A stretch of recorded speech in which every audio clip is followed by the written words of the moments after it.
Hello friends, வணக்கம். Welcome back to happy home makers kitchen. எல்லாரும் நல்லா இருக்கீங்களா? இது நம்ம டேஸ்டியான ஒரு கோபி மஞ்சூரியன் ரெசிபி எப்படி செய்யறதுன்னு பாப்போமா? இது வந்து நம்ம ஹோட்டல்ல சாப்பிடுற மாதிரி நல்ல கிறிஸ்பியா இருக்கும், நல்ல டேஸ்டாவும் இருக்கும்.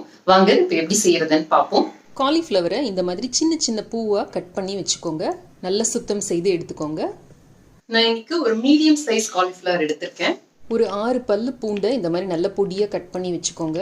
ஒரு சின்ன துண்டு இஞ்சியையும் இந்த மாதிரி பொடியாக கட் பண்ணி வச்சுக்கோங்க. வெங்காயத்தாள் அல்லது ஸ்ப்ரிங் ஆனியன் வாங்கி பச்சையாக இருக்கிறத வந்து தனியாக இந்த மாதிரி கட் பண்ணி வச்சுக்கோங்க. வெள்ளையாக இருக்கிறத இந்த மாதிரி தனியாக கட் பண்ணி வச்சுக்கோங்க. காரத்துக்கு தேவையான அளவு பச்சை மிளகாயை இந்த மாதிரி நல்ல பொடியாக கட் பண்ணி வச்சுக்கோங்க. ஒரு பாத்திரத்தில் ஒரு 4-5 கப் அளவுக்கு தண்ணி எடுத்து நல்லா கொதிக்க வைங்க. இதில் இந்த காலிஃப்ளவருக்கு தேவையான அளவு உப்பு போட்டுக்கோங்க. இந்த காலிஃப்ளவரில் இப்போவே உப்பு சேர்ந்ததுனா தான் திரும்ப நம்ம கிரேவியில் போடுறப்ப நல்ல டேஸ்ட்டாக இருக்கும். தண்ணி நல்லா சூடான உடனே கட் பண்ணி வச்சிருக்கிற காலிஃப்ளவரை இதில் போட்டு 4-5 நிமிஷம் நல்லா கொதிக்க வச்சு இறக்கிக்கலாம். இந்த மாதிரி ஒரு 4-5 நிமிஷத்தில் நல்லா கொதிக்கிறப்ப கேஸை ஆஃப் பண்ணிடுங்க. இதை உடனே வடிகட்டிடலாம். வடிகட்டின உடனே கொஞ்சோண்டு பச்சை தண்ணியில் இதை நல்லா அலசிடுங்க. மேற்கொண்டு குக் ஆகாமல் இருக்கும். இதோட இப்போ 1/4 கப் அளவுக்கு அரிசி மாவு சேர்த்துக்கோங்க.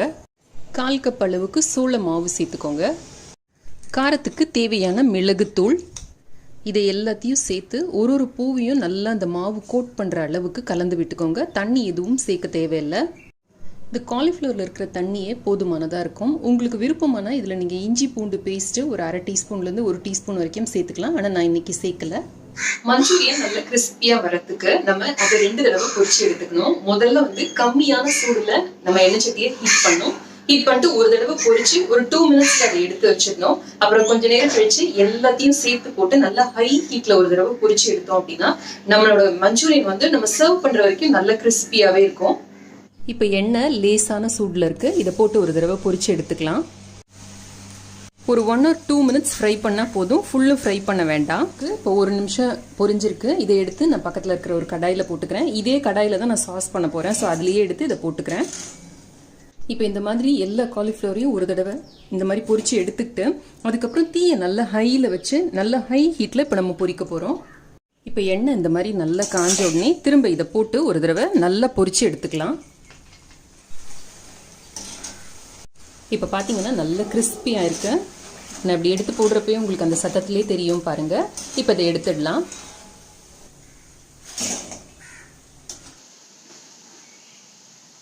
இப்போ ஒரு கடாயை நான் ஹீட் பண்ணியிருக்கேன். நம்ம பொரிக்கிறதுக்கு யூஸ் பண்ண எண்ணெயிலேருந்தே கொஞ்சம் எடுத்து இதில் விட்டுருக்கேன்.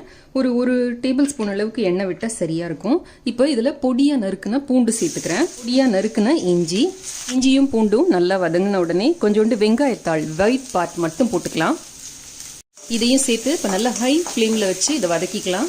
இப்போ இதோட தேவையான அளவு பொடியாக அரிந்த பச்சை மிளகாய், இதுல நம்ம மிளகுத்தூள், மிளகா, அப்புறம் இஞ்சி இது 3 சேர்க்க போறோம். அப்படிங்கறதுனால உங்க கார அளவுக்கு ஏற்றபடி நீங்க இதை வந்து அட்ஜஸ்ட் பண்ணிக்கோங்க.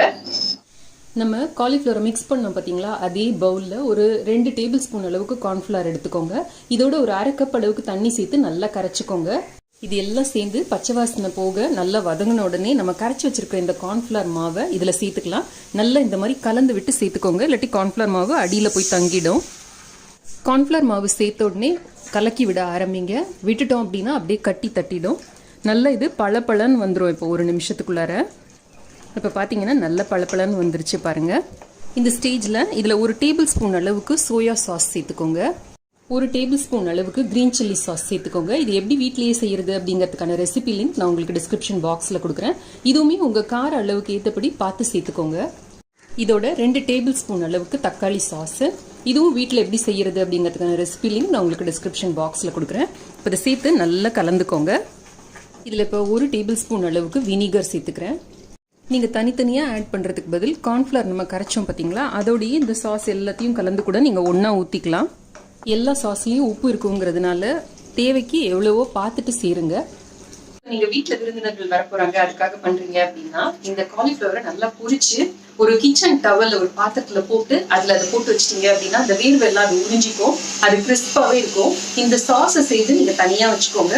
எப்ப நீங்க சர்வ் பண்ண போறீங்களோ அப்ப 2த்தையும் ஒன்னா கலந்து கொடுத்தீங்கன்னா நல்ல கிறிஸ்பியா இருக்கும். அப்ப பண்ண மாதிரி ஃப்ரெஷ்ஷா நல்ல டேஸ்டாவும் இருக்கும். இதுல ஒரு லைட் தித்திப்பு இருக்கும் அப்படிங்கறதுனால நான் கொஞ்சமா இதுல வெல்லம் சேர்க்கிறேன். நான் இப்போ இந்த திக்னஸ்ல நிறுத்தியிருக்கேன். இது ஆறுனது இன்னும் கொஞ்சம் திக்காகும் பாருங்க. சாஸ் வந்து உங்களுக்கு ஆற ஆற இன்னும் கொஞ்சம் இருக்கும். ஸோ நீங்க கொஞ்சம் உங்களுக்கு எந்த ஸ்டேஜ்ல வேணுமோ அதுக்கு ஒரு பதம் முன்னாடியே நிறுத்தி வச்சிட்டீங்க அப்படின்னா அது கூல் ஆனதுக்கு அப்புறமா உங்களுக்கு கரெக்டான ஸ்டேஜ்ல கிடைக்கும். நிறுத்தினதுக்கு அப்புறமா கொஞ்சம் வெங்காயத்தாளை சேர்த்துக்கோங்க, கொஞ்சத்தை வச்சுக்கோங்க. எப்போ சர்வ் பண்ணுறீங்களோ அப்போ மேலே போட்டிங்க அப்படின்னா பார்க்குறதுக்கும் அழகாக இருக்கும், கடிச்சு சாப்பிட்றப்பையும் நல்லா நறுக்குன்னு நல்லா இருக்கும் டேஸ்ட்டாக. இப்போது உங்களுக்கு வேணும்னா இந்த மஞ்சூரியனை போட்டு இந்த சாஸில் போட்டு நல்லா இந்த மாதிரி மிக்ஸ் பண்ணி எடுத்து வச்சுக்கலாம். கிளறப்ப பார்த்தீங்கன்னா எவ்வளோ கிறிஸ்பியாக இருக்குன்னு தெரியும் பாருங்கள். இப்போ எப்படி சர்வ் பண்ணுறதுன்னு பார்க்கலாம். தேவையான அளவு காலிஃப்ளவர் எடுத்து போட்டுக்கோங்க. மேலே இந்த சாஸ் எடுத்து விட்டுக்கோங்க. பார்த்தீங்கன்னா எவ்வளோ திக்காக இருக்குது இப்போ அப்படின்னு உங்களுக்கு தெரியும். நம்ம செய்தப்போ நல்லா தண்ணியாக இருந்தது பாருங்கள். இப்போ ஆற ஆற நல்லா திக்காக இருக்குது.